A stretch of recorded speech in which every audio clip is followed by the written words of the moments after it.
آج جہاں جہاں پولیٹیکل اسلام کی ملیٹنٹ موومنٹس چل رہی ہیں ان کی روٹس آپ کو اس ایک سال میں نظر آتی ہیں۔ اسلامک ریولوشنری جو لوگ ہیں مرگ بر امریکہ کا نعرہ لگا رہے ہیں اور گلیوں میں امریکہ کو ختم کرنے کی باتیں ہو رہی ہیں۔ جو العتیبی تھا اس نے اپنے برادر نسبتی کو جو ہے وہ امام مہدی بنا دیا۔ بھی ایک غیر مسلم جو ہے وہ سرزمین کعبہ پہ آئے تو کیسے ہے؟ سر یہ وہی شیخ ہیں جو آپ کہہ رہے تھے کہ وہاں بھی سوچ رہے ہیں جو ہمیشہ کنگ کی بات مانتے ہیں اور یہی ہمیشہ انٹرپریٹ کرتے ہیں جو کنگ کی پالیسیز ہوتے ہیں۔ فرانس سے بہت بڑی تعداد میں جو کمانڈوز ہیں وہ سعودی عربیہ آتے ہیں، پاکستانی کمانڈوز کو بھی اس میں شامل کیا جاتا ہے۔ سیج آف مکہ کا سعودیہ کے لوگوں پر کیا اثر ہوا؟ اس کے بعد سعودیہ کیسے چینج ہو؟ مسجد نبوی، مسجد الحرام، اگر آپ اس کو پروٹیکٹ ہی نہیں کر سکے، وہاں پہ گولیاں چل گئی ہیں تو آپ کے پاس یہ حق نہیں ہے کہ آپ ان کے کسٹوڈین بنے۔ Siege of Mecca became the birth place of al Qaeda. کیا آپ جانتے ہیں کہ سعودی بادشاہ 1979 میں ہونے والا سیج آف مکہ کے ڈاکیومنٹس چھپانا چاہ رہے تھے، مگر ایک رشین رائٹر نے سارے ڈاکیومنٹس ڈی کلاسیفائی کر دیے۔ 1979 میں نان مسلم کمانڈوز مکہ میں کیسے آئے؟ صحن کعبہ میں گولیاں کب چلی؟ ایران اور سعودیہ کے بیچ کی تاریخی جنگ کی وجہ کیا ہے؟ سعودیہ میں ہونے والی جنگ کا پاکستان حصہ کیسے بنا؟ مسلمانوں کا امیج پوری دنیا میں 1979 کے بعد کیسے چینج ہوا اور سعودیہ میں اس کا کیا اثر ہوا؟ یہ سب ہم جانیں گے پروفیسر عرفان علی سے، جو کہ UCB کے پروفیسر ہے، تو پوڈ کاسٹ کو اینڈ تک ضرور دیکھیے۔ اگر آپ بھی جیو پالیٹکس میں انٹرسٹ رکھتے ہیں اور جاننا چاہتے ہیں کہ دنیا میں کیا ہو رہا ہے تو ہمیں ضرور سبسکرائب کریں۔ Thank you so much for coming again sir. Pleasure to be here. اچھا سر، آج ہم لوگ ڈسکس کرنے جا رہے ہیں ڈونلڈ ٹرمپ کی۔ اگر ہم لاسٹ اسپیچ کی بات کریں جو انہوں نے پریزیڈنٹ بننے کی بات کی ہے، اس میں ان لوگوں نے کسی اسپیسیفک ریلیجن کو ٹارگیٹ کر کے یہ نہیں کہا کہ اس ریلیجن کے لوگ نہیں آ سکتے امریکہ میں، انہوں نے اسپیسیفکلی مسلمس کو ٹارگیٹ کر کے کہا۔ تو مجھے بتائیں کہ مسلمس کا اس طرح کا امیج کہ بہت ایکسٹریمسٹ ہوتے ہیں، پاگل سے ہوتے ہیں، یہ امیج کب بنا، کیسے بنا؟ دیکھیں، قوموں کی اور ریاستوں کی تاریخ میں نا کچھ ایسے سال اور کچھ ایسے لمحات آتے ہیں جو کہ تاریخ کے اندر ہمیشہ کے لیے ان کو نیگیٹیولی پورٹرے کر دیتے ہیں، اور وہ ایک ایسے کلنک ہوتے ہیں جن کو دھونے کے لیے آپ کو کئی صدیاں بعض اوقات لگ جاتی ہیں۔ یہ آپ جرمنی کی مثال سے سمجھ سکتے ہیں۔ سیکنڈ ورلڈ وار کے اندر جرمنی نے جو کچھ کیا یورپین کنٹریز کے ساتھ اور جیوز کے ساتھ، آج تک جرمنی جو ہے وہ اس الزام کو اور اس انڈیمنٹی کو بھرتا ہوا ہمیں نظر آتا ہے، جو الزام 1945 کے بعد جو ہٹلر تھا اس کی ایکٹیویٹیز کی وجہ سے ان کے اوپر لگ گئے۔ اور آپ پھر یہ دیکھتے ہیں کہ آج تک جو جرمنی ہے اس کلنک کو دھونے کی کوشش کر رہا ہے، جو کہ اب وہ ایونٹ جو تھا وہ صرف ہٹلر کے ساتھ منسوب تھا، وہ ساری سرگرمیاں ہٹلر نے کی تھیں، لیکن بحیثیت قوم پورے کا پورا جرمنی جو ہے وہ تاریخ کے اندر آپ کو اس کے اوپر مورد الزام ٹھہرتا ہوا نظر آتا ہے۔ بالکل اسی طرح کے واقعات جو ہیں نا وہ اسلامی دنیا میں بھی رونما ہوئے ہیں، جنہوں نے مغرب کا جو پرسپیکٹیو تھا اسلام کو لے کر اور مسلمانوں کو لے کر، اس کو 180 کے اینگل سے تبدیل کر دیا۔ آج آپ کو مغرب کے اندر کتنے ہی امریکنز وائٹ سپرامسٹ گن لے کر اسکولوں میں جا کر سینکڑوں بچوں کو قتل کرتے ہوئے نظر آتے ہیں، لیکن کسی کو بھی دہشت گرد نہیں کہا جاتا۔ نیوزی لینڈ کے اندر واقعہ ہوا، مسلمان جمعہ پڑھ رہے تھے، سینکڑوں لوگوں کو وہاں پہ قتل کر دیا گیا، لیکن کسی نے ان کو دہشت گردی سے تعبیر نہیں کیا، ان کو بھی یہ کہا کہ یہ اسلاموفوبیا ہے، یہ وائٹ سپرامسٹ ہے، یا یہ نفسیاتی مریض ہے۔ تو یہ کیا وجہ ہے کہ جب بھی کوئی چھوٹا انسیڈنٹ، جب یہ پتہ چلتا ہے کہ اس کے پیچھے کوئی گورا ہے تو وہ نفسیاتی مریض ہے، اور اگر کوئی مسلمان ہے تو وہ دہشت گرد ہے۔ تو یہ کب ہوا کہ اسلام کو دہشت گردی کے ساتھ فریم کر دیا گیا، ٹیررزم کے ساتھ، فنڈامنٹلزم کے ساتھ اور ایکسٹریمزم کے ساتھ فریم کر دیا گیا؟ دیکھیں، یہ ہمیشہ سے ایسا نہیں تھا۔ 1979 وہ سال ہے اسلامی سیاست یا اسلامی ممالک کی سیاست کی تاریخ میں کہ جس نے آ کے مسلمانوں کے حوالے سے مغرب کا جو فریم ورک تھا، فریم آف ریفرنس تھا، اس کو مکمل طور پر تبدیل کر دیا۔ اس سے پہلے بھی بہت سارے واقعات آپ کو مغرب میں ہوتے ہوئے نظر آتے ہیں جس کے اندر مسلمان انوالو تھے اور مغرب اس کا شکار تھا، لیکن کسی نے بھی اس کو اسلام کے ساتھ ایسوسیٹ نہیں کیا۔ کچھ واقعات کی مثالیں میں آپ کو دیتا ہوں۔ 1970 کے اندر جارڈن میں ڈوسن کے مقام پر 4 طیاروں کو ہائی جیک کیا جاتا ہے اور وہ چاروں کو چاروں طیارے نیو یارک جا رہے تھے اور ان کو پیلسٹائن نیشنلزم کی جو موومنٹ تھی ان کے لوگ جلا دیتے ہیں چاروں کے چاروں طیاروں کو 1970 میں. لیکن کوئی بھی مغربی میڈیا، کوئی بھی مغربی طاقت یا مغرب کی جو انٹرپریٹیشن تھی واقعے کو لے کر وہ اس کو اسلام کے ساتھ ایسوسیٹ نہیں کرتی. تھوڑا سا آپ آگے بڑھو، 1972 کا یہ سال آتا ہے تو 1972 کے اندر جرمنی کے شہر میونخ کے اندر سمر اولمپکس ہو رہے ہوتے ہیں. اگین فلسطینی موومنٹ کے نوجوان ہوتے ہیں جو کہ اسرائیلی جو ایتھلیٹ تھے ان کو کڈنیپ کر لیتے ہیں، کڈنیپ کر کے کسی دوسرے شہر میں منتقل کر دیتے ہیں اور 11 کو مار دیتے ہیں، قتل کر دیتے ہیں. اتنا بڑا واقعہ ہوتا ہے، پورا مغربی میڈیا اس کو پورٹرے کرتا ہے، لیکن کوئی بھی اس کو اسلام کے ساتھ ایسوسیٹ نہیں کرتا. وہ اس کو ایک عرب نیشنل موومنٹ کے ساتھ یا ایک پولیٹیکل فریم ورک میں ڈسکس کرتے ہیں. تھوڑا سا اور آگے بڑھیں، 1973 کا سال آتا ہے جب اسرائیل اور عربوں کی جنگ ہوتی ہے. جنگ کے نتیجے میں عرب ورلڈ نے مغربی دنیا کی طرف جو سپلائی تھی آئل کی بند کر دی، جس کو آئل امبارگو کہا جاتا ہے. آئل امبارگو کے نتیجے میں پورے مغرب میں اسپیشلی امریکہ کے اندر انفلیشن جو ہے یہاں سے یہاں آ جاتی ہے اور پر بیرل قیمتیں بہت اوپر چلی جاتی ہیں اور مغرب بہت زیادہ ریزنٹمنٹ آ جاتی ہے مغرب میں عرب ورلڈ کو لے کر، اسلام کو لے کر نہیں. تب بھی تنقید جو ہوتی ہے مغربی میڈیا میں وہ اسلام کے اوپر نہیں ہوتی، عرب ورلڈ کے اوپر ہوتی ہے، عرب نیشنلزم کے اوپر ہوتی ہے. اب آگے بڑھو کہ یہاں تک اتنے بڑے بڑے واقعات ہو رہے ہیں لیکن کوئی بھی واقعہ آپ کو اسلام کے ساتھ پرٹیکولرلی ٹیررزم کے کانٹیکسٹ میں ایسوسیٹ ہوتا نظر نہیں آتا. ایک ایسا سال آتا ہے جس نے آ کے سارا کچھ تلپٹ کر دیا، 1979. سب سے پہلا واقعہ ایران کے اندر ہوتا ہے. 3 بہت بڑے واقعات ہوئے تھے 1979 میں جس نے سارا کچھ تبدیل کر کے رکھ دیا. آج جو کچھ مغرب، جیسے آپ نے ڈونلڈ ٹرمپ کا بھی حوالہ دیا کہ جب بھی لفظ اسلام آ جائے گا، جب بھی لفظ مسلمان آ جائے گا تو اس کا مطلب ہے تو یہ دہشت گرد ہے، یہ بنیاد پرست ہے، یہ فنڈامنٹلسٹ ہے. اس کا آغاز، یہ بیج کب بوئے گئے؟ یہ وہ سال تھا جب ایسے واقعات ہوئے جنہوں نے وہ بیج بوئے اور آج وہ تناور درخت بن چکے ہیں. آج کی القاعدہ، آج کے طالبان، آج جہاں جہاں پولیٹیکل اسلام کی ملیٹنٹ موومنٹس چل رہی ہیں ان کی روٹس آپ کو اس ایک سال میں نظر آتی ہیں. پہلا واقعہ ہوتا ہے ایران کے اندر. ایران 1925 سے رضا شاہ پہلوی جو ہے اس کو سونپ دیا جاتا ہے اور رضا شاہ پہلوی ایران کو مغربی تناظر میں یا مغربی روایات، چاہے وہ سیاسی ہوں، چاہے وہ معاشی ہوں، چاہے وہ ریاستی سطح کی ہوں، مغربی تناظر میں استوار کرتا ہے. اچھا، پھر اسی رضا شاہ پہلوی اور مغربی طاقتوں کی بھی آپس میں انبن ہو جاتی ہے تو رضا شاہ پہلوی کو اتار کر اس کی جگہ پہ اس کے بیٹے محمد رضا شاہ پہلوی کو حکومت دے دی جاتی ہے. 1953 میں وہاں پہ شارٹ ٹائم کے لیے ڈیموکریسی بھی ایران میں آتی ہے، لیکن اس ڈیموکریٹک مصدق محمد کا جو ٹنیور تھا اس کو بھی اس لیے گرا دیا جاتا ہے کیونکہ وہ جو آئل کمپنیز تھی ایران کی وہ ان کو نیشنلائز کرنا چاہتا تھا. تو اگین MI6 اور CIA یہ دونوں ایجنسیز مل کر مصدق محمد کو اتار دیتی ہیں اور اس کی جگہ پہ رضا شاہ پہلوی جو بیٹا تھا رضا شاہ پہلوی کا، محمد رضا شاہ پہلوی، اس کو آل ان آل طاقت دے دیتی ہیں کہ آپ اس کو چلاؤ. اب محمد رضا شاہ پہلوی کو پتا تھا کہ اگر میں نے کوئی ایسا سٹیپ سپر پاورز کے اگینسٹ لیا یا قومی مفاد میں لیا تو یہ طاقتیں مجھ کو گرا دیں گی. لہٰذا انہوں نے اپنی ساری کی ساری پالیسیز جو تھیں وہ امریکہ، UK اور جو برطانوی طاقتیں تھیں ان کی ڈیمانڈز اور ڈیزائرز کے مطابق بنانا شروع کر دیں. اچھا، اب جو ایرانین معاشرہ ہے اس کو اس نے ویسٹرنائز کرنا شروع کر دیا. وہاں پہ آپ کو مخلوط ایجوکیشن بھی نظر آتی ہے، وہاں پہ آپ کو وومن جو ہیں وہ تمام سوشل سفیئرز کے اندر، پولیٹیکل سفیئر کے اندر، اکنامک سفیئر کے اندر رول پلے کرتی ہوئی نظر آتی ہیں. ایک ماڈرن لبرل جو ملک تھا وہ بن رہا ہوتا ہے.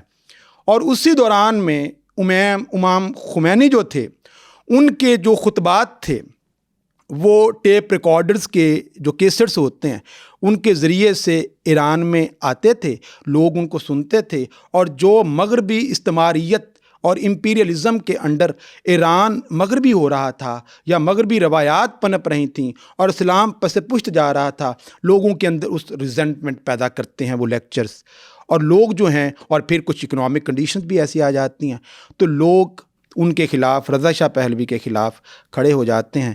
ایرانین ریولوشن آتا ہے، رضا شاہ پہلوی جو کہ بیمار ہوتا ہے، اس نے ویسے بھی ملک سے جانا تھا علاج کروانے کے لیے، لیکن اس کے پاس اب 2 آپشنز ہوتی ہیں۔ اگر تو وہ ایران میں رہتا ہے تو ڈر یہ تھا کہ لوگ اس کو مار دیں گے، باہر جانا تھا، علاج تو کروانا تھا، چلو میں باہر چلا جاتا ہوں، لہٰذا وہ ایران کو چھوڑ کے چلے جاتے ہیں۔ اور امام خمینی جو تھے وہ آ کے اسلامک ایرانین ریپبلک ریاست کی بنیاد رکھتے ہیں 1979 میں۔ اور اسی دوران میں جب ایرانین لوگ امریکن امبیسی میں جاتے ہیں جو کہ ایران میں موجود تھی، وہاں پہ ان کو کچھ ایسے ڈاکومنٹس ملتے ہیں جو ڈاکومنٹس یہ شو کر رہے ہوتے ہیں کہ یہ امریکہ تھا جو رضا شاہ پہلوی کو ڈکٹیٹ کر رہا تھا کہ جو پروٹیسٹر ہیں، ریولوشن لا رہے ہیں، ان کے خلاف آپ اس طرح کے ایکشنز لو۔ وہاں پہ وہ جو نوجوان ہوتے ہیں ان کے اندر اشتعال آ جاتا ہے، اور وہ کیا کرتے ہیں، امبیسی کو یرغمال بنا لیتے ہیں، اور ہاسٹیجز کرائسس 1979 کا آغاز ہو جاتا ہے۔ 444 دن تک امریکہ کے کوئی 53 کے قریب جو ڈپلومیٹس کا عملہ ہوتا ہے وہ یرغمال رہتا ہے 444 دن تک۔ اچھا، اور اس وقت مغرب میں ڈے ٹو ڈے کوریج ہو رہی ہوتی ہے کہ ایران کے اندر اسلام کا ریولوشن آ گیا ہے، اور اسلامک ریولوشنری جو لوگ ہیں انہوں نے امریکنز پیپل اور مرگ بر امریکہ کا نعرہ لگا کے، ڈیتھ فار امریکہ کا نعرہ لگا رہے ہیں، اور گلیوں میں امریکہ کو ختم کرنے کی باتیں ہو رہی ہیں، اور یہ اسلام ہے جو کہ انتہائی اینٹی امریکہ ہے۔ تو وہاں سے یہ پہلا دھچکا تھا جو مغربی جو پرسپیکٹیو تھا، جب 444 دن تک 24 آورز مغرب کا سارا میڈیا اس کی لائیو کوریج کر رہا ہے، دکھا رہا ہے، اور ساتھ ساتھ اسلامک ریولوشن کا لفظ بار بار آ رہا ہے، تو اسلام کا جو ایک پہلے ایک بنا ہوا امیج تھا مغرب لوگوں کے ذہنوں میں، وہ 180 کے اینگل سے تبدیل ہونا شروع ہو جاتا ہے۔ اور یہ بات میں کر رہا ہوں 4 نومبر 1979 کی۔ اب ہم ایران سے آتے ہیں سعودی عربیہ کے اندر۔ سعودی عربیہ میں 1979 20 نومبر کا دن، اور اسلامی کیلنڈر کے مطابق 1 محرم الحرام کا دن تھا، اور اسلامی کیلنڈر کے مطابق نئی صدی کا سورج طلوع ہونے والا تھا۔ مطلب 15ویں صدی اسلام کی پہلا دن، جیسے ہم نے 2022 کا آغاز ہوا تو پہلا دن جیسے 2022 کا تھا 1 جنوری، اسی طرح سے بہت سارے جو اسلامی ممالک سے لوگ آئے ہوئے تھے کہ وہ رات ہم صحن کعبہ میں گزاریں، جو کہ آخری رات ہے اسلامی صدی کی۔ اور اس سے پہلے 20 دن پہلے حج جو ہے وہ ذی الحج آخری مہینہ ہے اسلامی کیلنڈر کا، تو لوگوں نے ملینز آف پیپل جو ہیں مسلمان، انڈونیشیا سے، موراکو سے، پاکستان، دنیا بھر سے خانہ کعبہ آتے ہیں، حج کرتے ہیں، اور واپس لوٹ چکے تھے۔ اچھا، اب لوٹ چکنے کے بعد جب اتنی بڑی تعداد میں لوگ آتے ہیں تو اس کے بعد پھر صفائی ستھرائی کا کام ہوتا ہے، تو وہاں پہ خانہ کعبہ کی صفائی ستھرائی بھی ساتھ چل رہی تھی 1 محرم کو، اور توسیع کا کام بھی جاری تھا۔ توسیع کا مطلب کنسٹرکشن کا کام بھی جاری تھا، اور بہت ساری صحن کعبہ کے نیچے ٹنلز وغیرہ بھی بن رہی تھیں، اور ان ٹنلز کو بنانے کے جو کمپنیز کو دیکھ رہی تھی توسیع کے کام کو، وہ بن لادن کمپنی تھی۔ بن لادن کمپنی وہ جو اسامہ بن لادن کے فادر نے بنائی تھی، اور اسامہ بن لادن کا بھائی اس وقت اس کمپنی کو چلا رہا تھا۔ تو بن لادن کمپنی وہ تھی جس نے خانہ کعبہ کی توسیع کا جو پروجیکٹ تھا بن لادن کمپنی کے پاس تھا، اور یہ ورلڈ ریناؤنڈ کنسٹرکشن کمپنیز کے اندر اس کا شمار ہوتا تھا۔ ٹھیک ہے، اب آپ یہ سمجھیں کہ رات کے کوئی 4 بجے کا ٹائم ہے، صبح کے 4 بج چکے ہیں، اور پوہ پھوٹ رہی ہے، صبح سحر کا آغاز ہونے والا ہے، اور صحن کعبہ میں کوئی 50,000 کے قریب لوگ موجود ہیں، ٹولیوں کی شکل میں، کوئی گدے بچھا کے بیٹھے ہوئے ہیں، کوئی اپنی فیملیز کو لا کے وہاں پہ، اور کچھ تابوت بھی وہاں پہ پڑے ہوتے تھے ان رشتہ داروں کی مرحوم ہیں جو جا چکے ہیں دنیا سے، ان کے جنازے کے لیے کہ امام کعبہ آئیں گے تو یہیں پہ ان کا جنازہ پڑھا جائے گا، اور ان کو بعد میں جنت البقیع میں ہم دفن کر دیں گے۔ تو اس کو سعادت سمجھتے تھے کہ ہمارے جو رشتہ دار ہیں ان کا جنازہ امام کعبہ نے پڑھایا ہے۔ تو یہ ماحول تھا۔ امام کعبہ بھی وضو کرتے ہیں، وضو کر کے جبہ انہوں نے پہن رکھا ہوتا ہے، اور اللہ اکبر کی کی صدائیں بلند کرتے ہوئے وہ جائے نماز کی طرف بڑھ رہے ہوتے ہیں، اور 50,000 کے قریب کا مجمع ہے جو صحن کعبہ میں دو زانو ہو کے بیٹھا ہوا ہے اور انتظار کر رہا ہے کہ جب جماعت کھڑی ہوگی ہم نماز پڑھیں گے۔ اللہ اکبر کی صدائیں بلند ہوتی ہیں، تکبیر ہوتی ہے، نماز ہوتی ہے، سلام پھیر دیا جاتا ہے، اور امام کعبہ آخر میں دعا جو ہے وہ کرواتے ہیں، اور جب دعا ختم ہوتی ہے تو صحن کعبہ میں اچانک سے گولیوں کی تھر تھراہٹ پیدا ہوتی ہے۔ اندر کبوتر جو کہیں چھپے پڑے تھے گنبدوں کے اندر وہ پھڑ پھڑا کے اڑ جاتے ہیں، کیونکہ اس سے پہلے تاریخ کسی کو یاد نہیں تھا کب ایسا واقعہ ہوا ہوگا کہ صحن کعبہ میں بھی کسی نے گولی چلائی ہوگی۔ اب جو 50,000 کا مجمع ہے ان میں سے بہت سارے لوگ یہ سمجھ رہے تھے شاید یہ نیا سال ہے اسلام کا، تو کہیں اس کی سیلیبریشن وغیرہ کے لیے فائرنگ ہو رہی ہے۔ کچھ لوگ یہ سمجھ رہے تھے کہ شاید جو رائل فیملی کے گارڈز ہیں، جو محافظ ہیں، انہوں نے یہ فائرنگ کی ہے، کوئی چھوٹا موٹا واقعہ ہو گیا ہوگا۔ تو سارے کے سارے عالم تحیر میں ان کی سب کی نظریں سوال کر رہی تھیں کہ یہ ہوا کیا ہے، یہ آواز آئی کہاں سے ہے۔ تو امام کعبہ بھی جو ہیں وہ بہت پریشان ہو کے گرد و نواح میں دیکھ رہے ہوتے ہیں کہ اچانک سے ان کو حتیم کے اندر سے ایک شخص آتا ہوا دکھائی دیتا ہے، اور اس شخص کے ساتھ دو محافظ ہوتے ہیں جن کے پاس اسلحہ ہوتا ہے۔ وہ شخص نے سر پہ ٹوپی نہیں پہن رکھی ہوتی، کندھوں تک ان کے بال ہوتے ہیں، داڑھی ہوتی ہے، اور دبلا پتلا سا نوجوان ہوتا ہے، 43 سال اس کی عمر ہوتی ہے، اور وہ گارڈز کے وہ چیرتا ہوا مجمع کو امام کعبہ کی طرف بڑھ رہا ہوتا ہے۔ اور امام کعبہ کے جب قریب آتا ہے تو امام کعبہ اس کو پہچان لیتے ہیں کہ یہ وہ شخص ہے جس کو کچھ عرصہ پہلے اسلامی لیکچرز کے اندر ان کے لیکچر سننے آتا ہوتا تھا، اور اس کا نام تھا جہیمن العتیبی۔ جہیمن العتیبی جو ہے وہ نجد کا جو ممتاز گھرانے سے اس کا تعلق تھا۔ اس کے جو دادا ابو تھے وہ عبدالعزیز ابن سعود جو کہ پائنیئر بانی تھے سعودی عربیہ کے، ان کے بڑے اچھے دوست تھے، اور ان دونوں نے مل کر بہت ساری جنگیں بھی لڑی ہوئی تھیں، اور یہ بیسیکلی بدو کمیونٹی سے، قبیلے سے ان کا تعلق تھا۔ اور آپ کو پتہ ہے جو ٹرائبل بدو قبیلہ ہے وہ بہت زیادہ لائلسٹ، بڑا ریجٹ، اپنی روایات کو لے کے، اپنی اقدار کو لے کے وہ لوگ بہت زیادہ سینسٹیو ہوتے ہیں۔ اس کو یہ لگتا ہے کہ جو کچھ سعودی عربیہ میں ہو رہا ہے آئل کی ڈسکوری کے بعد، اور دھڑا دھڑ پیسہ جو سعودی عربیہ میں آ رہا ہے، تو پیسے کے نتیجے میں جو سعودی عربیہ کے بادشاہ ہیں نا، وہ اسلام کی روح کا سودا کر رہے ہیں، وہ اسلام کی روح کے سوداگر بن گئے ہیں، لہٰذا وہ ان ویلیوز کو سعودی عربیہ کے اندر پروموٹ کر رہے ہیں، اور وہ ویلیوز یہاں پہ پنپنا شروع ہو گئی ہیں جس کا اسلام کی روایات سے یا اسلام کے احکامات سے یا اسلام کی تعلیمات سے کوئی تعلق نہیں ہے۔ لہٰذا بہت ضروری ہے کہ ہمیں یہ جو کنگڈم ہے اس کو چیلنج کرنا پڑے گا، اس کے خلاف ہمیں بغاوت کرنی پڑے گی، اور اس بغاوت کا جو آغاز ہے وہ صحن کعبہ سے ہونا چاہیے، تاکہ پوری دنیا تک یہ پیغام پہنچ جائے جب یہاں پہ یہ واقعہ ہوگا کہ یہ جو کچھ بھی سعودی عربیہ میں ہو رہا ہے۔ ہم نے پچھلے پوڈ کاسٹ میں شاہ فیصل کے ٹینور کو تھوڑا سا ڈسکس کیا تھا، 64 سے لے کے پروبیبلی 75 تک کا جو ٹینور تھا وہ شاہ فیصل کا دور تھا۔ انہوں نے بہت ساری ریفارمز کروائی تھی سعودی عربیہ کے اندر، جہاں اکنامک ریفارمز تھیں وہاں پہ ٹیلی ویژن کی انہوں نے اجازت دے دی، خواتین کو ایجوکیشن کی اجازت دے دی، پبلک پلیسز پہ مخلوط پارٹیسپیشن جو تھی اس کی اجازت دے دی۔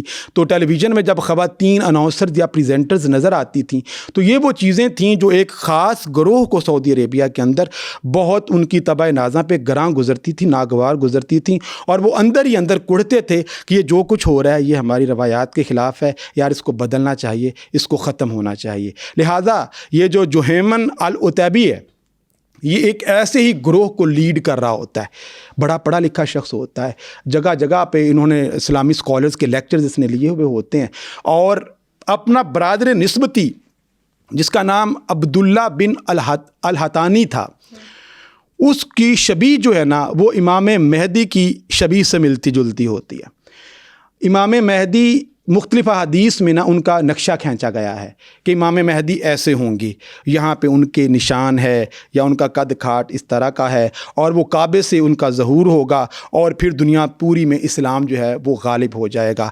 اور جو العتیبی تھا اس نے اپنے برادر نسبتی کو، اپنے برادر لا کو جو ہے وہ امام مہدی بنا دیا کہ یہ امام مہدی ہیں۔ اور جب نماز ہو گئی انہوں نے لاؤڈ سپیکر چھینا اور امام کعبہ نے جب عتیبی سے اپنا لاؤڈ سپیکر واپس لینے کی کوشش کی تو وہ محافظ ایک خنجر لیتا ہے اور امام کی طرف بڑھتے ہیں تو پورے کعبے کے اندر خوف و ہراس کی چیخیں جو ہیں وہ نکلتی ہیں. بہت سارے لوگ اپنے جوتیاں لے کے سامان لے کے دروازوں کی طرف بھاگنے لگتے ہیں. تو فوراً سے مائک پکڑتا ہے عتیبی اور اعلان کرنا شروع کر دیتا ہے کہ بھئی امام مہدی تشریف لا چکے ہیں. یہ جتنے بھی گارڈز ہیں ان کو وہ انسٹرکشنز دیتا ہے. کوئی 7 بڑے مینار تھے اس وقت جو صحن کعبہ میں مسجد الحرام کے تھے.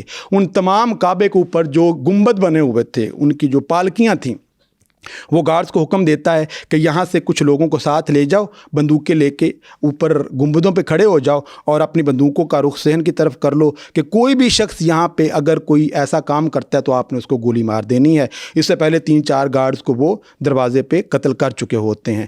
پھر ان کو حکم دیتا ہے کہ جتنے بھی کوئی 51 دروازے تھے حرم کے, تو 51 دروازوں کی جو وہ کہتا زنجیروں سے ان کو آپ باندھ دو.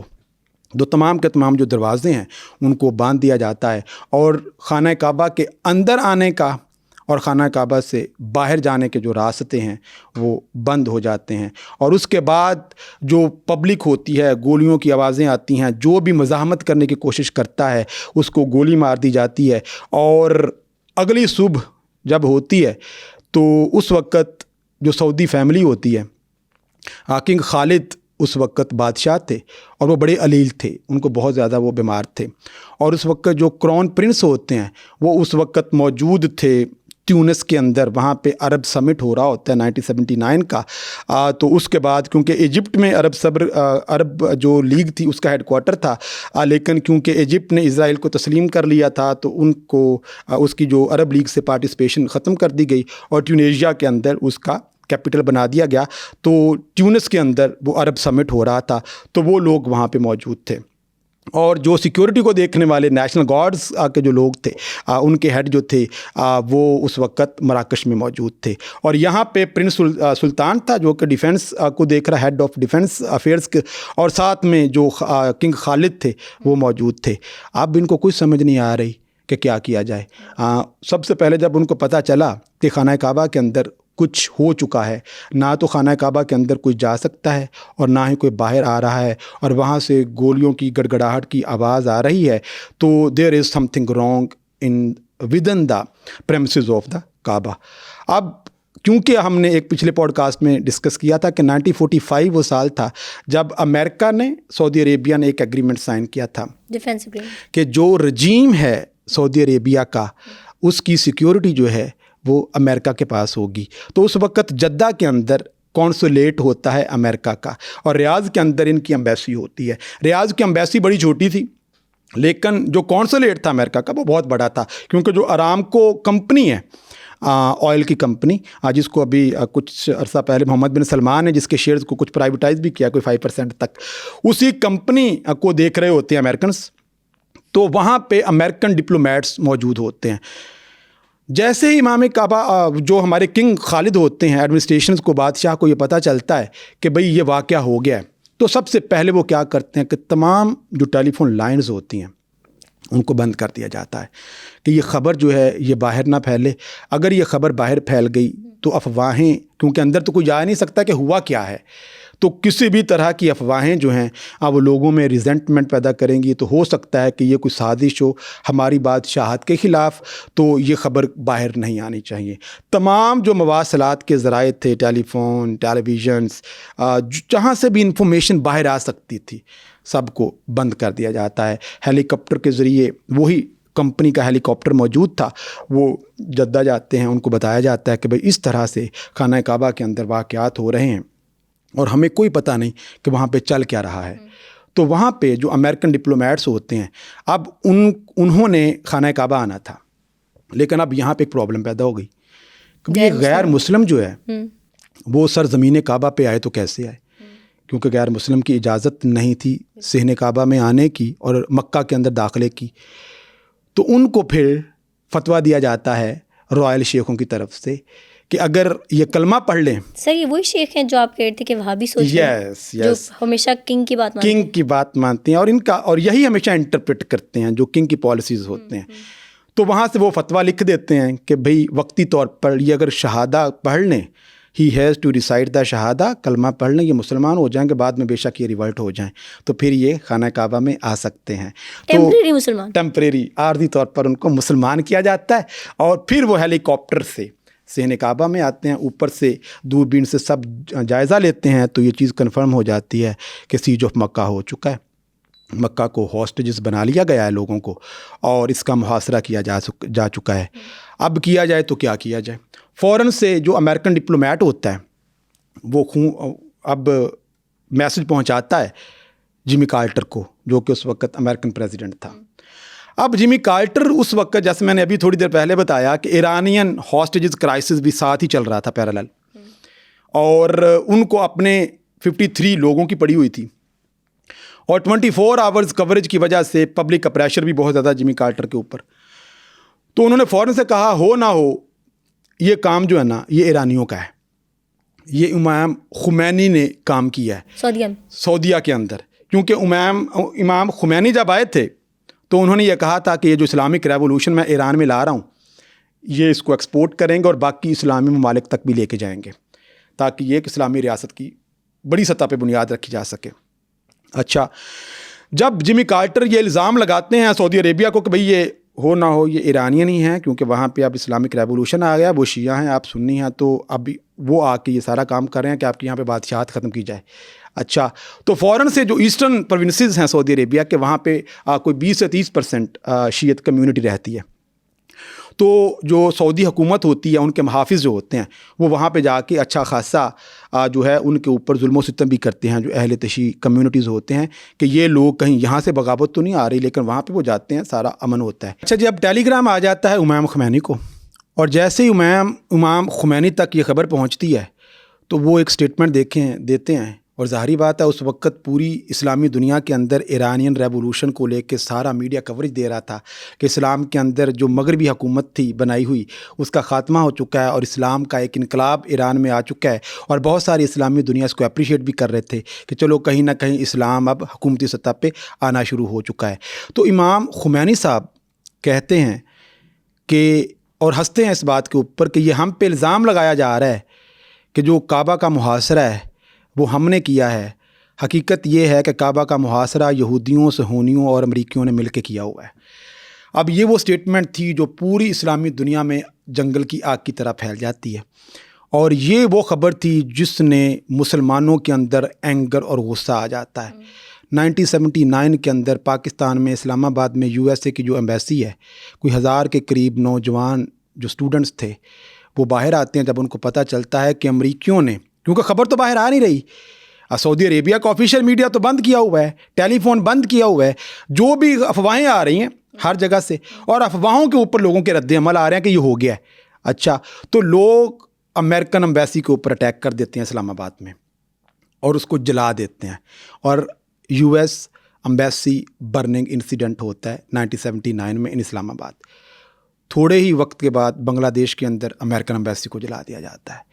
تھوڑی ہی دیر کے بعد لیبیا کے اندر امریکن ایمبیسی کو جلا دیا جاتا ہے. ایک ہی دن کے اندر پوری اسلامی دنیا کے اندر جب ان کو یہ لگتا ہے کہ یہ یہودی اور عیسائیوں اور امریکیوں نے مل کر خانہ کعبہ کے اوپر قبضہ کر لیا ہے، تو یہ نیچرل تھا کہ وہ لوگ اس کے خلاف جو ہے وہ آواز اٹھاتے اور باہر آتے. ریزنٹمنٹ ہے مذہب کے لیے، وہ کہتے ہیں کہ ہم عمل کریں نہ کریں لیکن مرنا بہت آسان ہے مذہب کے لیے، تو لوگ تو مارنے پہ تل جاتے ہیں. اور یہی والا واقعہ اس کے بعد ہوا. اب امریکنز کو تو پڑ گئی اپنی کہ بھئی ایک طرف ایران میں ہمارے ہاسٹیجز بنے ہوئے ہیں، ایک طرف پوری اسلامی دنیا کے اندر ہماری ایمبیسیز جو ہیں ان کو جلایا جا رہا ہے، اور دوسری طرف ہم نے سعودیوں کے رجیم کی پروٹیکشن بھی کرنی ہے. تو اب یہ کریں تو کیسے کریں؟ اور ابھی جو CIA ہے نا، جو امریکن انٹیلیجنس ایجنسی ہے، یہ ابھی اتنی پاورفل نہیں تھی جتنی آج آپ کو نظر آتی ہے. اس وقت دنیا کے اندر سب سے جو طاقتور سمجھے جاتے تھے نا انٹیلیجنس کو لے کے، وہ فرینچ کمانڈو سولجر ہوتے تھے. تو وہ یورپ کے اندر بھی ان کا ڈنکا بجتا تھا. تو سب سے پہلے فرانس کے کمانڈو سے رابطہ کیا گیا کہ بھئی سیج آف مکہ ہو چکا ہے، اور مکہ کے اندر اتنے ہزاروں کی تعداد میں جو لوگ ہیں ان کو یرغمال بنایا جا چکا ہے، اب ان کو چھڑوانا ہے تو آپ کی ہمیں مدد چاہیے. تو فرانس سے بہت بڑی تعداد میں جو کمانڈوز ہیں وہ سعودی عربیہ آتے ہیں اب, اور پھر پاکستانی کمانڈوز کو بھی اس میں شامل کیا جاتا ہے. بہت سارے لوگ یہ بھی کہتے ہیں کہ جنرل پرویز مشرف بھی اس کیمپین کا حصہ تھے, لیکن جو میں نے ریسرچ کی اور جو اگر ان دا لائن آف فائر جو کتاب ہے جنرل پرویز مشرف کی اگر آپ پڑھیں تو اتنا بڑا انسیڈنٹ ہو اور آپ اپنی کتاب میں اس کا تذکرہ نہ کرو, یہ ہو نہیں سکتا, کیونکہ یہ وہ چیز ہے جو میری پرسنالٹی کو بہت اوپر لے کے جاتی ہے کہ میں نے اس کاز کے لیے بھی ایک جنگ لڑی ہوئی ہے, لیکن ان کی کتاب میں بھی کوئی ایسی چیز نظر نہیں آتی ہے. تو میرا خیال ہے باقی کمانڈوز تو موجود تھے, لیکن جنرل پرویز مشرف مرحوم کا اس میں ہونا نہ ہونا واللہ عالم, اس کے بارے میں ابھی تک مجھے کوئی ایویڈنس نہیں ملی ہے. اچھا, اب وہ کمانڈوز آ جاتے ہیں تو اب دونوں کے لیے ڈیلیما بن جاتا ہے, فرینچ کے لیے بھی, کیوں کہ ایک غیر مسلم صحن کعبہ میں آئے, یہ بھی ممنوع ہے, اور وہاں پہ گولی چلائے, یہ بھی ممنوع ہے, یہ تو گناہ کبیرہ ہے. ٹھیک ہے کہ یہ حرمت کا مہینہ ہے, پھر محرم شریف, اس کے اندر پھر یہ عمل کرنا, کیا کیا جائے بھائی؟ پھر رائل جو شیخ تھے ان سے فتویٰ لیا جاتا ہے, وہ فتویٰ لکھ دیتے ہیں کہ بھائی فرینچ لوگ بھی کلمہ پڑھ لیں, they have to recite the شہادہ, اور اس کے بعد وہ اس آپریشن میں حصہ لے سکتے ہیں. اب جو مسلمان پاکستانی کمانڈوز تھے ان کو اب یہ تھا کہ بھئی ہم تو کعبے میں گولی نہیں چلائیں گے, کیونکہ کعبے کی حرمت اس بات کا تقاضا نہیں کرتی. یہ نہ ہو کہ روز محشر ہم سے یہ سوال ہو کہ کعبے کی حرمت کا تم نے لحاظ نہیں رکھا. پھر جو فتویٰ دیا جاتا ہے کہ یہ اب انتہائی غیر معمولی سچویشن ہے, اور غیر معمولی حالات کے اندر پہلے بھی تاریخ میں ایک دو واقعات ایسے ہو چکے ہیں, لہٰذا گولیاں آپ چلا سکتے ہو, کیونکہ یہ آپ کعبے کی حرمت کو پروٹیکٹ کرنے کے لیے کام کر رہے ہو, حرمت کے خلاف کام نہیں کر رہے ہو. لہٰذا فتوے کے نتیجے میں جو پاکستانی کمانڈوز اور فرینچ کے جو کمانڈوز تھے وہ مل کر اگینسٹ دا العتیبی اس آپریشن کا حصہ بنتے ہیں. اور آپریشن جو ہے وہ گیس بام ہوتے ہیں, اور مختلف جو ٹنلز چھوٹی چھوٹی بنی ہوتی ہیں, ونڈوز بنی ہوتی ہیں, ان سے دھواں چھوڑا جاتا ہے, اور دھوئیں کے نتیجے میں جو یرغمال جنہوں نے بنایا ہوتا ہے, جو باغی گروپ ہوتا ہے, ان کو بے ہوش کرنے کی کوشش کی جاتی ہے کہ بعد میں ہم ان کو گرفتار کر لیں گے. میں چھوٹا ہوتا تھا نا, تو ہمارے دادا ابو مجھے ایک سٹوری سنایا کرتے تھے. وہ کہتے تھے کہ پاکستانی کمانڈوز نے نا خانہ کعبہ کو جو ہے نا وہ چھڑوایا تھا.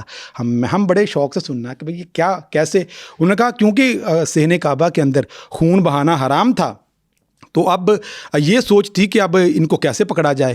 تو انہوں نے کیا کیا کہ خانہ کعبہ کی زمین میں نا پانی چھوڑ دیا, اور پانی چھوڑ کے نا اس پہ کرنٹ چھوڑ دیا. کرنٹ کے نتیجے میں سارے مر گئے. اب جب میں نے تاریخ پڑھی, میں نے کہا وہاں پہ 50,000 تو دوسرے مسلمان بھی تھے, تو وہ بھی پھر مر جانے چاہیے تھے. تو یہ اس طرح کی بہت ساری افواہیں جو ہیں آپ کو کہانیاں آپ کو جگہ جگہ سننے کو ملی جو اس دور کی جنریشن تھی. لیکن اس کے بعد اس واقعے کو سعودی حکومت نے بالکل دبا دیا. ہر وہ ایویڈنس ختم کر دی گئی جو کسی بھی طرح سے اس واقعے کے نتیجے میں لوگوں کے اندر معلومات دے سکتی تھی. کیوں؟ لیکن ان کو بہت بینیفٹ بھی ہوا ایرانین ریولوشن کا, اور اس کے بعد جو سوویت نے افغانستان کے اوپر اٹیک کیا تھا, کہ ان دونوں کے درمیان میں یہ واقعہ دب گیا. تو دبانا کیوں چاہ رہے تھے؟ دبانا اسی وجہ سے چاہ رہے تھے کہ جو کنگڈم ہے وہ ناکام ہو چکی ہے. خانہ کعبہ کی جو کسٹوڈین کہتے ہیں نا, کہ سب سے بڑا جو ٹائٹل ہے اس وقت سعودی عربیہ کے بادشاہوں کے سر پہ, کہ they are custodian of the most holy mosques, مسجد نبوی, مسجد الحرام. اگر آپ اس کو پروٹیکٹ ہی نہیں کر سکے, وہاں پہ گولیاں چل گئی ہیں, تو آپ کے پاس یہ حق نہیں ہے کہ آپ ان کے کسٹوڈین بنیں. تو اس کسٹوڈین شپ کو بچانے کے لیے کہ اگر یہ سعودی عوام کے اندر یہ بات پھیل گئی تو ہمارا رجیم کا کیا بنے گا, ٹھیک ہے, لہٰذا انہوں نے یہ ساری کی ساری انفارمیشن کو دبا دیا, اور ان تمام لوگوں کو ملک بدر بھی کیا کہ جو کسی بھی طرح سے یہ انفارمیشن دوسرے لوگوں تک پہنچا سکتے تھے. شکر کریں کہ یہ آج کا زمانہ نہیں تھا جو آج ڈیجیٹل کنورجنس کا دور ہے. موبائل فون سیکنڈز کے اندر چیزیں ایک جگہ سے دوسری جگہ جا رہی ہیں. ابھی جو فیک نیوز کی وجہ سے کیا کچھ عرب سپرنگ بھی آ گیا, ٹھیک ہے. ابھی یو کے اندر کیا ہوا, فیک نیوز تھی. پاکستان کے اندر پچھلے دنوں ایک PGC کا وہ ایشو ہوا تھا, فیک نیوز تھی. تو مطلب آج کا اگر وہ زمانہ ہوتا اور اس طرح کا انسیڈنٹ ہوتا تو یہ رجیم کبھی بھی پروٹیکٹ نہیں ہو سکتا تھا، کیونکہ اس وقت آپ نے طاقت کے ذریعے سے ان ساری معلومات کو کلٹیل کر دیا تھا، دبا دیا تھا، اس کو بندش اس کی کر دی تھی، لہٰذا آپ اس کو کامیاب ہو جاتے ہیں. مگر سب پھر باہر نکل بھی تو جاتی ہے خبر، وہ کیسے لیک ہوتی ہے خبر؟ وہ ابھی میں آپ کو بتاتا ہوں نا کہ اس کے بعد امریکہ نے ان تمام ڈپلومیٹس کی ڈائری کو ڈی کلاسیفائی کیا. وہ جو ڈپلومیٹ آئے تھے ہیلی کاپٹر میں کلمہ پڑھ کے پتہ کرنے کے لیے یہاں پہ کیا ہو رہا ہے، تو امریکہ کے اندر جتنی بھی سیکرٹ انفارمیشن ہو ایک خاص عرصے کے بعد اس کو ڈی کلاسیفائی کر دیا جاتا ہے کہ اصل میں ہوا کیا تھا. تب تک ایک جنریشن جا چکی ہوتی ہے جس جنریشن کے دور میں وہ واقعہ ہوتا ہے، نئی جنریشن کو اس سے اتنا لینا دینا نہیں ہوتا. اور پھر جو رائٹرز، ایکڈیمیشنز، جو اسکالرز ہوتے ہیں وہ پھر نئے سرے سے تاریخ کو لکھتے ہیں ان ڈی کلاسیفائڈ کانٹینٹ کو دیکھ کر. تو ان تمام لوگوں کی ڈائریز لی جاتی ہیں، اور پھر جو راسلاو نام کا ایک شخص ہے جو رشین رائٹر ہے، اس نے ایک کتاب لکھی ہوئی ہے دا سیج آف مکہ. اس نے پھر تمام ان ممالک میں جا کے ان لوگوں کے انٹرویوز کیے جو کسی بھی طرح سے اس وقت صحن کعبہ میں موجود تھے، ٹھیک ہے. اور پھر سعودی حکام کے اندر بہت سارے لوگوں کے انٹرویوز کیے، اور پھر وہ ڈی کلاسیفائڈ ڈائریز جو امریکنز انوالو تھے، وہ جو کمانڈوز انوالوز تھے، ان کو انٹرویوز کرنے کے بعد اس نے پھر یہ ایک کتاب لکھی. اور یہ کتاب بہت زیادہ، یہ سعودی عربیہ میں اس کو بین کیا گیا ہے. سر سعودیہ میں ابھی بھی وہ بین ہے؟ یہ سعودی عربیہ کے اندر تو اس کا عربی ورژن بھی جو ہے وہ بین ہے اور انگلش ورژن بھی، لیکن کیونکہ اب ڈیجیٹل دور ہے، میں نے بھی پی ڈی ایف کے اندر بڑی مشکل سے اس کو ڈاؤن لوڈ کیا تھا آج سے کچھ عرصہ پہلے، لیکن اب وہ فری میں ڈاؤن لوڈ نہیں ہوتی ہے، اس کے لیے پے کرنا پڑتا. میں نے تب ڈاؤن لوڈ فری میں ویسے کی تھی. تو وہ کانٹینٹ اس وقت موجود ہے، اور اس حوالے سے بہت ساری ڈاکومنٹریز پھر جو مختلف پروفیسرز اور جو ڈاکٹرز تھے انہوں نے اس کے اوپر ریسرچ کر کے تھیسس بھی لکھے ہیں، اور پھر وہ انفارمیشن باہر آ گئی لیکن پبلک نہیں ہوئی. اس طریقے سے اس کو ہر سطح پہ دبائے جانے کی ہی کوشش کی جاتی رہی کہ کہیں سعودی منارکیز کے اوپر یہ الزام یا حرف نہ آ جائے کہ they are not the true custodian of Mecca and Medina. ٹھیک ہے. اچھا، اب سیج ہو جاتا ہے اور پتہ چل جاتا ہے کہ فلاں فلاں لوگ انوالو ہیں، گیس چھوڑ دی جاتی ہے، اور 1-2 دن کے آپریشنز کے بعد ان کو پکڑ لیا جاتا ہے. اور ابھی لوگ بہت سارے یہ یقین کرنا شروع کر دیتے ہیں کہ سچ میں امام مہدی آ چکے ہیں، کیونکہ صحن کعبہ میں یہ واقعہ ہوا، جہاں سے ظہور ہونا تھا وہاں سے الحتانی آ رہا تھا. ٹھیک ہے. تو اب کیسے، اور کیونکہ احادیث جو چیز بتا رہی ہیں وہ یہ ہیں کہ فورسز آئیں گی، ان کے اوپر حملہ کریں گی، لیکن وہ سروائیو کر جائیں گے. ٹھیک ہے. تو بہت سارے لوگ تب تک یقین نہیں کیا اس بات پہ کہ سچ میں یہ امام مہدی ہیں بھی یا نہیں ہیں، جب تک اس کی مرے ہوئے کی تصویر الحتانی کی نہیں دکھائی گئی کہ بھئی یہ اگر امام مہدی ہوتا ہے اس نے تو سروائیو کرنا تھا، کیونکہ حدیث یہ کہتے ہیں وہ سروائیو کر جائیں گے. ٹھیک ہے. تو یہ تو مر چکے ہیں، اس کے مطلب یہ امام مہدی نہیں ہے. ٹھیک. لہٰذا اس کے نتیجے میں پھر کوئی 53 کے قریب جو لوگ ہیں ان کو پکڑ لیا جاتا ہے، جو باغی تھے باقی مار دیا جاتا ہے، اور ان کو پھر اگلے 2 دن میں 10 جنوری کو پروبیبلی پبلکلی ان کو ایگزیکیوٹ کر دیا جاتا ہے لوگوں کے سامنے. دیور بیہیڈڈ، ان کی گردنیں جو ہیں وہ اڑا دی جاتی ہیں کہ دوبارہ سے یہ واقعہ نہ ہو. اب یہ سارا کچھ تو ہو گیا کہ سیج آف مکہ بھی ہو گیا، اس کو آپ نے پکڑ بھی لیا اور ان کو مار بھی دیا.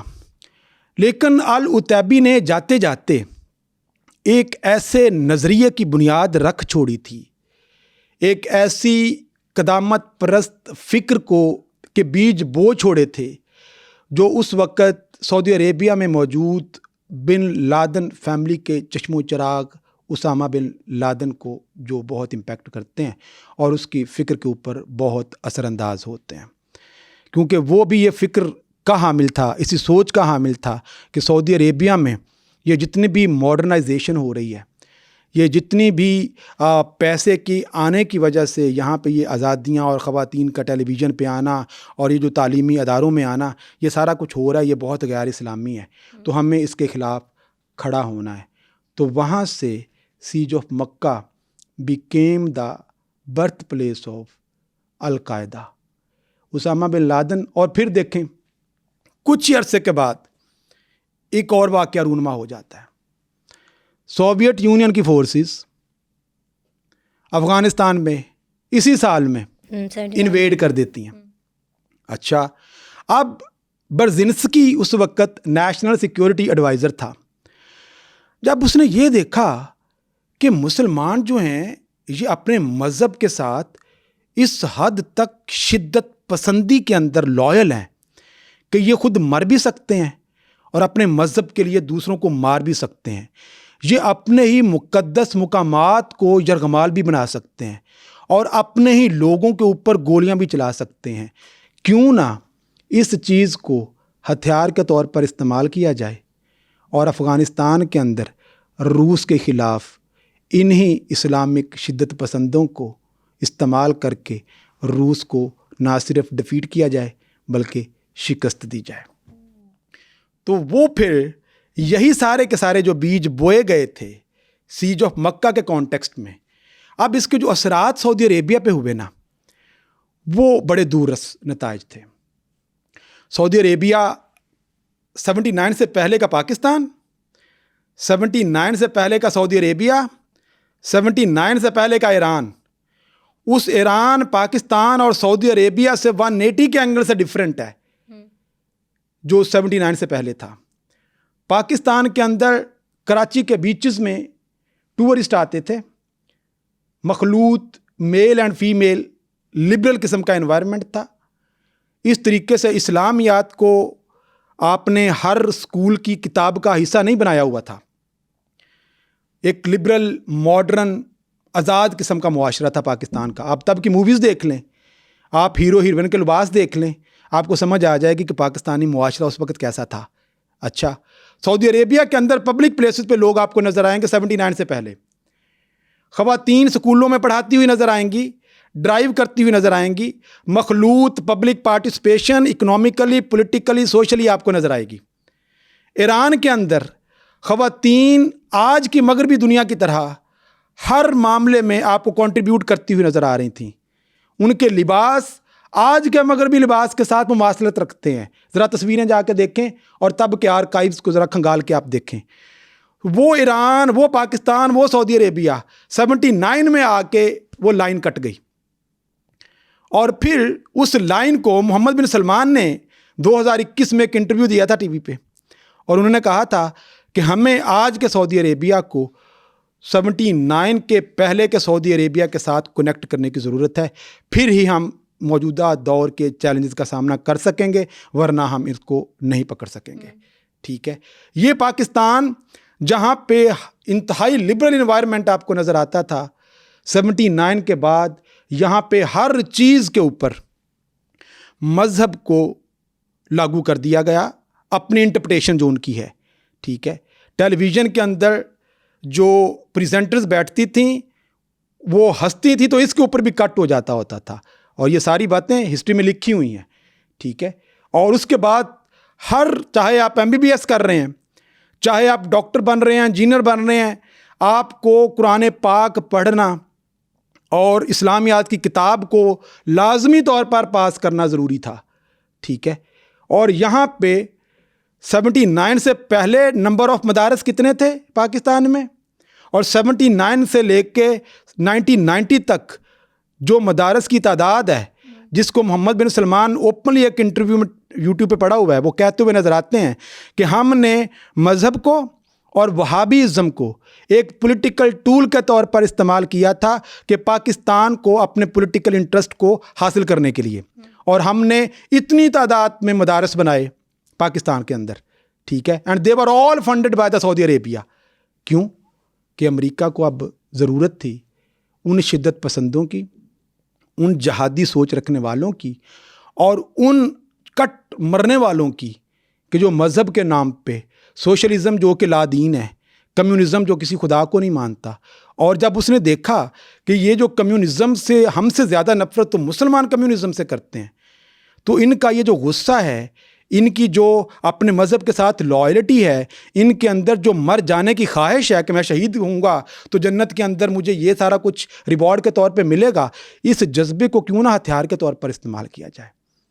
تو پھر آپ دیکھتے ہیں پوری دنیا کے اندر جہاں جہاں مذہبی تنظیمیں ہوتی ہیں، اخوان المسلمین مسلم بردرہڈ ایجپٹ میں تھی، اس کا سہارا لیا جاتا ہے. اگرچہ وہی اخوان المسلمین جمال عبد الناصر جو کہ الائی تھا امریکہ کا، اس کے دوست تھی، اس کی اس سٹیٹس کو امریکہ پروٹیکٹ کر رہا تھا، لیکن اس کے مقابلے میں وہ مسلم بردرہڈ کو اسسٹ کرنا شروع کر دیتا ہے کیونکہ اب ان کو ضرورت تھی. نارتھ افریقن کنٹری، برطانیہ کے اندر جو مسلمان ہیں، امریکہ کے اندر جو مسلمان ہیں، پوری دنیا میں وہ جو شدت پسندی کا ایک جن تھا، آپ نے اس بوتل کا ڈھکنا کھول دیا صرف اپنے مفاد کے لیے. اور ان کو یہ نہیں پتا تھا کہ کل کو یہی لوگ، آپ جب مغرب کی آپ تاریخ پڑھتے ہیں نا، 1917 کے اندر عربوں سے یہ وعدہ کیا گیا، ہمارے ساتھ مل جاؤ، آٹمن کو توڑو، ہم آپ کو یہاں پہ سوورینٹی دے دیں گے. عرب یو کے فورسز کے ساتھ ملتے ہیں، آٹمن کو توڑتے ہیں. بعد میں وہی سلوک ویسٹرن طاقتوں نے عربوں کے ساتھ بھی کیا جو آٹمنز کے ساتھ کیا تھا. مطلب اپنے الائز کے پیٹھ میں چھرا گھونپا انہی ویسٹرن فورسز نے کہ جنہوں نے ان کو اپنے ساتھ ملا کے آٹمن امپائر کو توڑا تھا. اسی روس کے ساتھ مل کر امریکہ نے جرمنی کو شکست دی دوسری جنگ عظیم میں، اور اسی روس کو دوسری جنگ عظیم کے بعد اپنا سب سے بڑا دشمن بنایا گیا اور اس کے خلاف ایک گلوبل کیمپین جو ہے اینٹی کمیونزم کی سٹارٹ کر دی گئی. طالبان بنائے گئے، القاعدہ بنائی گئی، ان کو اسسٹ کیا گیا، ان کو ہتھیار دیے گئے، ان کی ٹریننگ CIA کے لوگوں نے آ کے کی. اچھا، یہ سارے کے سارے لوگ ان کو ٹرین کر رہے ہیں، اور ٹریننگ کے نتیجے میں یہی جو آپ کے طالبان تھے، جب انہوں نے امریکہ کے ساتھ مل کر روس کے ٹکڑے ٹکڑے کر دیے، بعد میں یہی امریکہ نے انہی طالبان کی پیٹھ پہ چھرا گھونپا اور ان کو ٹیررسٹ ڈکلیئر کیا اور گلوبل وار آن ٹیرر کا ان کے خلاف آغاز کر دیا. اور پھر اسی روس کے ساتھ مل کر جن کو طالبان کی مدد سے توڑا گیا تھا، اسی روس کے ساتھ مل کر ان دہشت گردوں کے خلاف گلوبل وار آن ٹیرر وہ لڑ رہے ہیں. اتنی اچھی گیم کھیلتا ہے. تو بات یہ ہے کہ جب تک تاریخ ہوتی ہے سبق سیکھنے کے لیے، آپ جب تاریخ سے سبق نہیں نہ سیکھیں گے تو اس کے نتیجے میں یہ بڑی طاقتیں آپ کو آپس میں لڑا کر آپ کو کمزور کریں گی، اور آپ کی کمزوری کا فائدہ اٹھا کر آپ کو ختم کر دیں گے. تو آج 57 کنٹریز ہیں، آپ 57 ممالک ہونے کے باوجود، کوئی 2 بلین کی آبادی ہونے کے باوجود، مسلمانوں کو جو گاجر اور مولی کی طرح پوری دنیا میں کاٹا جا رہا ہے، یہ داستان کوئی ایک دن کی نہیں ہے. ٹھیک ہے، یہ وہ داستان ہے اس مسٹرسٹ کی، اس ڈسٹرسٹ کی، کہ ہم دشمنوں کے ساتھ تو ہاتھ ملا لیتے ہیں، اپنے ہی لوگوں کے ساتھ ہاتھ نہیں ملاتے ہیں. تو آپ پھر دیکھتے ہیں کہ آپ بے شک 2 بلین بھی کیوں نہ ہو، اتنا سا اسرائیل ہے جس کی آبادی کوئی 5 کروڑ کے قریب ہوگی، ٹھیک ہے، یا شاید اس سے بھی کم ہوگی. تو وہ چھوٹی سی آبادی والا ایک ملک جو ہے وہ اتنے سارے عربوں سے سنبھالا نہیں جا رہا. ٹھیک ہے، کبھی وہ ایجپٹ کے کوہ سنائی پہ قابض ہو جاتا ہے، کبھی وہ گولان ہائٹ کے اوپر قابض ہو جاتا ہے، کبھی غزہ کو ڈیمولش کر دیتا ہے، کبھی ویسٹ بینک کو اب انیکسیشن اپنے ساتھ کر رہا ہے. اب ڈونلڈ ٹرمپ کہہ رہا ہے کہ سارے کے سارے فلسطینی جو ہیں یہ ری لوکیٹ ہو جائیں عرب ورلڈ کے اندر اور غزہ کو خالی کر دیں، اس کو اسرائیل کو آپ دے دیں. ٹھیک ہے، تو مطلب یہ کب ہوتا ہے؟ جب آپ لوگ آپس میں اپنے اختلافات کو دور نہیں کریں گے تو کوئی اور بندہ ان اختلافات کو استعمال کر کے آپ کو لڑوائے گا اور آپ کے اوپر پھر مستقل حکومت قائم کر لے گا. ٹھیک ہے، تو یہ وہ سارے کا سارا سناریو ہے جس کے اندر مسلم ورلڈ کو، ان کے حکمرانوں کو یہ سبق سیکھنا ہے آج، کہ اگر آج بھی انہوں نے اپنی تاریخ کے صحیح سمت میں اپنا سفر شروع نہ کیا تو جیسے اقبال نے کہا تھا کہ تمہارا نشان تک نہ ہوگا داستانوں میں، تو یہ نہ ہو کہ آنے والی داستانوں میں آپ کہیں بھی موجود نہ ہوں. اچھا سر، میرا آخری سوال آپ سے یہ ہے کہ ہم نے 1979 کے کافی سارے ایونٹس کو ڈسکس کیا، سیج آف مکہ کو اسپیشلی ڈسکس کیا. سیج آف مکہ کا سعودیہ کی سوسائٹی پہ، سعودیہ کے لوگوں پر کیا اثر ہوا؟ اس کے بعد سعودیہ کیسے چینج ہو گیا؟ دیکھیں، سعودی عربیہ جو کہ ماڈرنائزیشن کی بلندی پہ جا رہا تھا، یہیں پہ وہ پتال کی طرف جانا شروع ہو جاتا ہے کہ وہاں سے دوبارہ سے قدامت پرستی اور ایک کنزرویٹو تھنکنگ، ریڈیکل تھنکنگ جو ہے وہ سعودی معاشرے کے اندر پروان چڑھنا شروع کر دیتی ہے.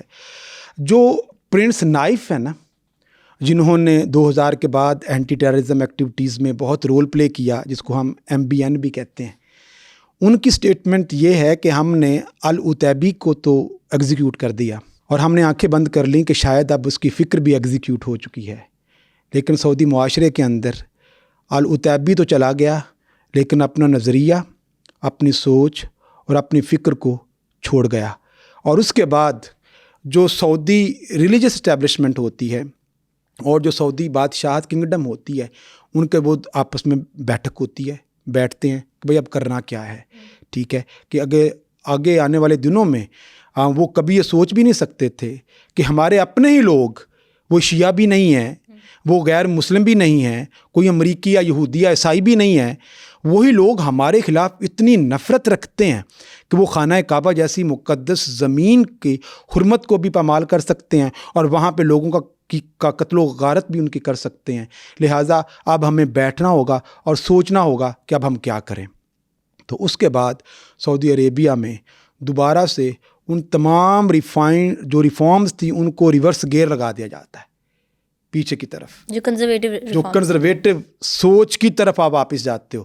ماڈرنائزیشن کی طرف گاڑی جا رہی تھی، آپ نے وہیں سے بیک ریورس کرنا اس کو شروع کر دیا اور سفر کو وہیں سے شروع کرو جہاں سے شروع کیا تھا، ٹھیک ہے۔ شاہ فیصل سے بھی پیچھے، شاہ فیصل نے تو آ کے ماڈرنائزیشن کا آغاز کیا تھا، ٹھیک ہے، صحیح، کہ اب ہمیں دوبارہ سے وہ جو سعودی اقدار ہیں، قبائلی اقدار، ان کو لے کے سعودی عربیہ کو آگے پروان چڑھانا ہوگا۔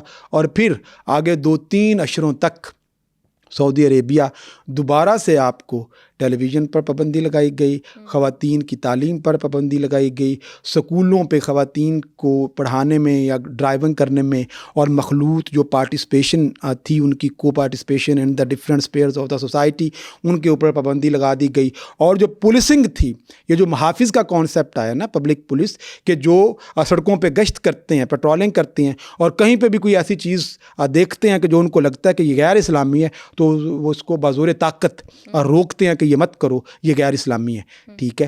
اور یہ وہ فکر تھی جو دوبارہ سے سعودی عربیہ میں پروان چڑھنا شروع ہو گئی۔ اور اسی شدت پسندی، وہ جو ایک غصہ تھا نا، جو کہ آہستہ آہستہ لوگوں کے اندر یہ ایکٹیویٹی ریزنٹمنٹ کی سرگرمیاں آپ کو نظر آ رہی تھیں، بعد میں یہ ایک طوفان بن جاتا ہے، ٹھیک ہے۔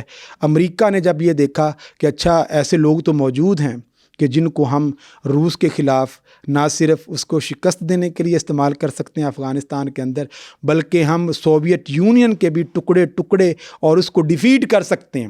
جو کولڈ وار چل رہی تھی نا کیپٹلزم اور کمیونزم کے درمیان، تو کمیونزم کو ہم ختم کر سکتے ہیں، یہ وہ طاقت ہے جو ہمیں چاہیے۔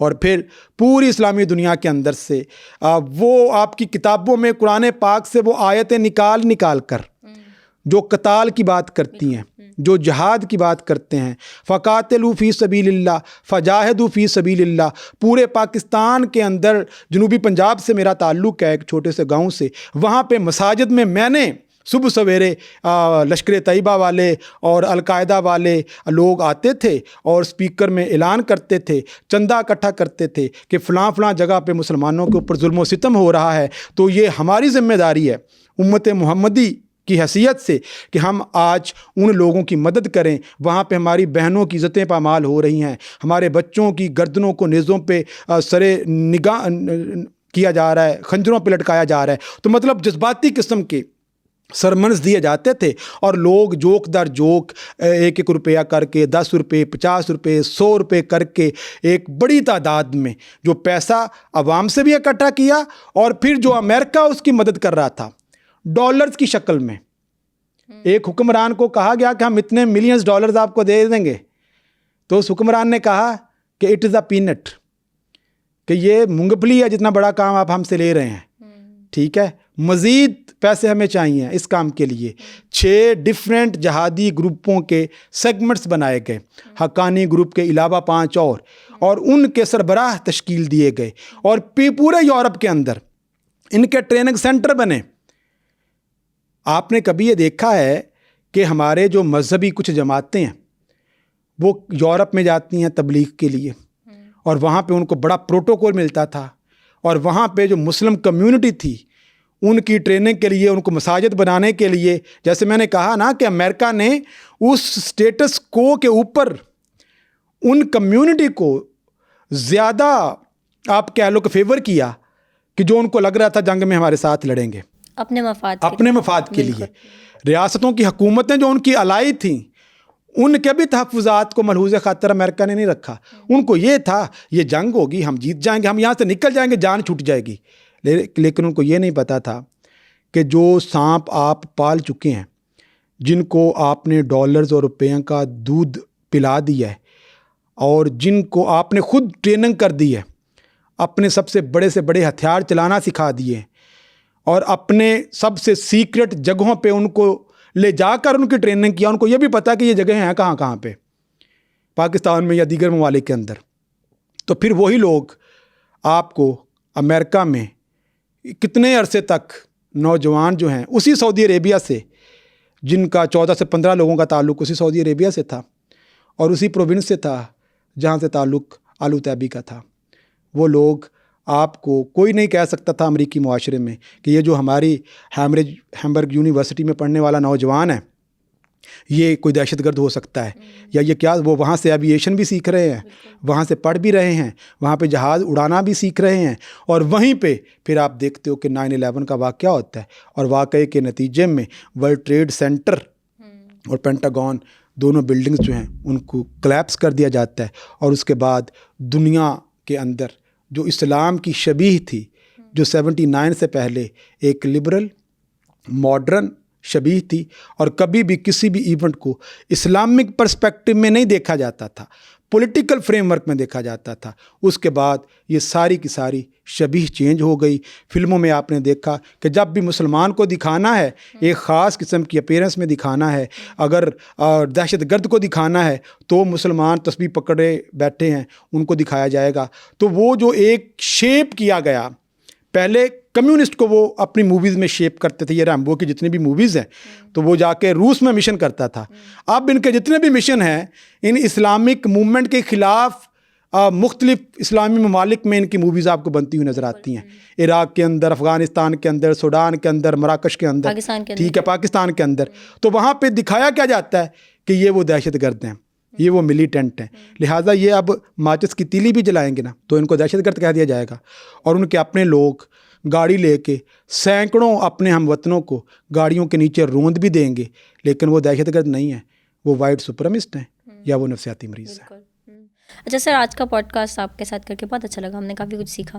ہم نے, میرے لیے جو سب سے حیران کن بات تھی وہ یہ تھی کہ کیسے وہ جو آپ وہابی سوچ والے شیخ تھے وہ اپنے کنگ کے پیچھے کسی بھی کوئی بھی فتویٰ دے دیتے تھے. ہاں, یس یس, مطلب آپ کسی بھی نان مسلم کو تھوڑے ٹائم کے لیے مسلمان کرے کہ کچھ بھی کروا دیں. یس, بالکل ایسے. So thank you so much for coming, بہت اچھا لگا. Pleasure to be here Maheen.